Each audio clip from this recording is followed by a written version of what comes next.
Pala. Ngayon, volcano in Albay, Philippines. Ang ganda. Kahit natatabunan ng clouds, pero ang ganda pa rin niya. Napatigil talaga kami. Sabi ko itigil kasi kuhanan ko ng video. Super ganda. Perfect talaga siya. Nakabidyo na yan. Perfect talaga. Ayan. Nag-ano na ang bida. Nagpusing-pusing na yung bida. O, tingnan niya. Ayan. Ayan. Pusing dito, pusing doon. Yan ang mga ginagawa namin. Yehey! Galing! Ano yun? Heart yan, ha? Heart. Siyempre, I love Bicol. I love Bicol.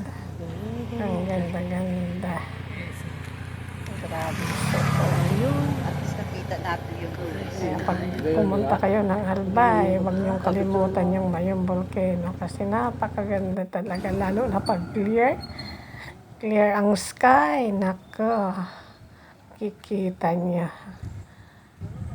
kung gaano kaganda yung Mayong Volcano.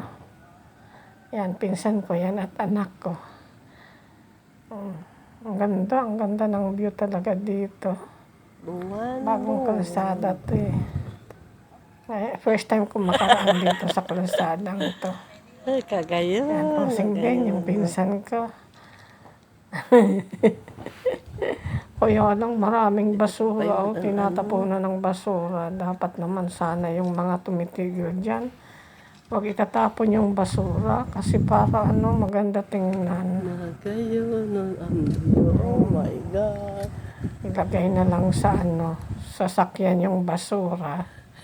Huwag itatapon dyan sa tabi-tabi para maganda tingnan, malinis. Sa tuktok Ayan, ng Mayong yung buwan. Oh, ayan, nakita niyo. May buwan. Dalawang buwan. Dalawa. Ay, kagayon Sanbio. Magayon ng Sanbio. Diyos mio. Nakita na naman yung kalat dyan. Magayon talaga. Magayon talaga. Ayan, tumigil din yung sasakyan. Nag-video din sila. Ayan itong buwan. Ayan, yung buwan. Ayan, batsoy na. Taba-ching-ching. Taba-ching-ching talaga na. Paano kaya magpapayat? Hirap magpapayat. Hindi na kaya. Ayan. Tinabunan ko May yung buwan ako nakikita. Tuktok. Sa tuktok ng Mayong Volcano. May buwan. Dalawang buwan. Ay, Ayan ulit.